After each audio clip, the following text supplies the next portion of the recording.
کسی صحابی نے اپنے بچے کی شادی پر اپنے گھر میں لائٹنگ نہیں کرائی، لیکن آپ کو دنیا کا کوئی عالم یہ فتویٰ نہیں دے سکتا کہ لائٹنگ کرانا حرام ہے۔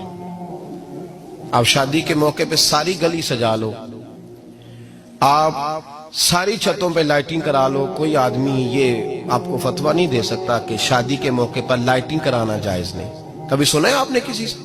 بولیے یہ جائز ہے، جائز پیسے ہے تو ٹھیک، بلکہ میں اس سے آگے بڑھتا ہوں، اس سے تھوڑا اور آگے جاتا ہوں۔ حضرت عائشہ صدیقہ رضی اللہ تعالیٰ عنہ فرماتی ہیں میرا جو کمرہ تھا نا جس میں میں حضور کے ساتھ رہتی تھی اور ایک لمبا زندگی کا عرصہ گزارا، اس میں 3 آدمی سو سکتے تھے، چوتھے کے لیے جگہ ہی نہیں تھی، اور کچا تھا، کھجور کے تنے کھڑے کر کے اس پر کھجور کے پتوں کی چھت ڈالی گئی تھی۔ میں جب ہاتھ اٹھاتی تھی تو میرا ہاتھ اپنی چھت کو چھو جاتا تھا۔ یہ ہے سنت نبی پاک کی، یہ حضور کا طریقہ ہے۔ بتائیے پکے گھر میں، لینٹر والے گھر میں رہنا جائز کہ ناجائز؟ کیوں جی؟ حضور تو کچے مکان میں رہتے تھے، آپ نے کیسے پکا بنا لیا؟ دین کو اس کی اصل بات میں سمجھیں، آپ ایسا نہ کریں جس میں انتشار اور امت تقسیم ہو، اس کا اصل مزاج دیکھیں۔ مہندی کے موقع پہ اگر کوئی آدمی 6 دیگیں دال چاول کی پکاتا ہے تو منع نہیں، جائز پیسوں سے پکائے۔ انہیں لائٹنگ لگوائی، کوئی منع نہیں، سارے محلے کو کھانا کھلایا، کوئی منع نہیں، بلکہ نبی پاک نے فرمایا بہترین مسلمان ہی وہ ہے جو سلام پہلے لے اور روٹی زیادہ کھلائے، تو بہترین مسلمان ہے۔ ناجائز کیا ہے؟ ناجائز ہے شادی کے موقع پر بینڈ باجا بجانا، اس میں رقص کرنا، اس میں بھنگڑے ڈالنا، عورتوں مردوں کا اختلاط ہونا، عورتوں کی مووی بنانا، یہ چیزیں ناجائز ہیں۔ تو جو ناجائز ہے اس پہ پابندی لگائی جائے گی، جو جائز ہے اس کے بارے میں یہ کہا جائے گا کہ بھائی احتیاط کی جائے، سنت کی طرف دیکھا جائے تو بہتر یہی ہے۔ لیکن اگر کوئی کسی آدمی کے پاس جائز پیسے ہوں، وہ 100 کنال کے گھر میں رہے، اگرچہ سنت یہ نہیں، اور یہ تو کوئی فتویٰ نہیں نہ دے سکتا کہ حرام ہے تیرا 100 کنال کے گھر میں رہنا، کہ ہے فتویٰ کہیں آپ نے سنا؟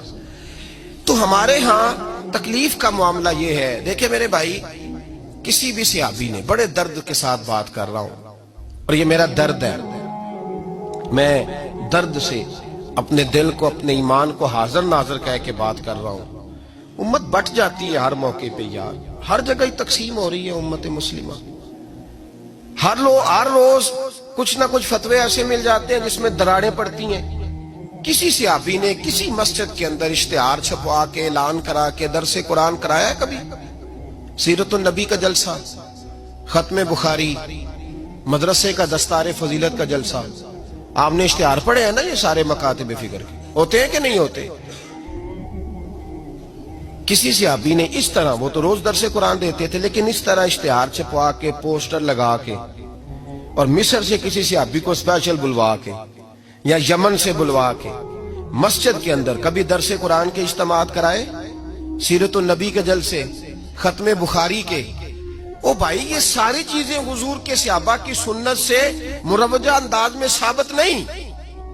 مجھے بتا میرے بھائی، میں درد کے ساتھ تجھ سے سوال کرتا ہوں کہ سیرت النبی کے جلسے میں تو پشاور سے مولانا بلائے، پنڈی سے بلائے، تو گجرات اور کراچی سے لوگوں کو بلا کر کے اگر سیرت کا جلسہ کرائے، اور تو اس میں ایک آدمی کو کراچی سے بلوایا جا رہا ہے تو تو نے اس کو 20,000 کی ٹکٹ بھی دی، اور اشتہار پہ بھی جلسے پہ خرچ ہوا، پھر لنگر بھی پکا، کھانا بھی تو نے کھلایا، نہ تجھے کوئی بیوہ یاد آئی، نہ تجھے کوئی مسکین یاد آیا، نہ تجھے کوئی غریب یاد آیا؟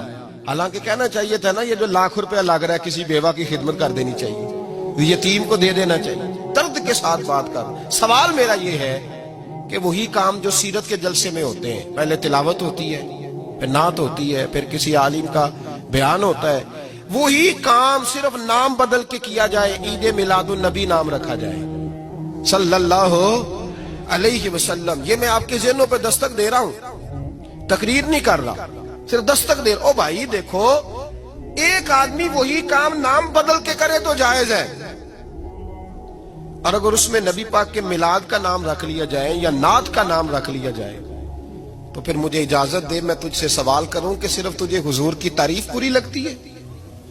پھر مجھے اجازت دے کہ میں تجھ سے پوچھوں کہ صرف تجھے نعت اچھی نہیں لگتی؟ پھر مجھے اجازت دے کہ میں تجھ سے پوچھوں کہ تجھے صرف رسول اللہ کے قصیدے اچھے نہیں لگتے؟ دے مجھے اجازت کہ میں تجھ سے سوال کروں کہ جہاں ذکر رسول کی بات آئے وہاں تو پریشان کیوں ہوتا ہے؟ تجھے پتہ ہی نہیں یہ تو وہ ذکر ہے کہ رب فرماتا ہے تم بیان کرو نہ کرو وَرَفَعْنَا لَكَ ذِكْرَكَ، محبوب میں نے خود تیرے چرچے ساری دنیا میں بلند فرما دیے۔ اور نبی پاک نے پوچھا حضرت جبریل سے کہ چل جبریل تو بتا میری امت کو پتہ چلے رب نے میرا ذکر کیسے بلند کیا ہے۔ جناب جبریل کہنے لگے محبوبہ رب فرماتا ہے میرے نبی سے کہہ دے جہاں جہاں تیرے رب کا ذکر ہوگا وہاں وہاں تیرا بھی ذکر ہوتا رہے گا۔ یہ تو محتاج ہی نہیں کسی کا۔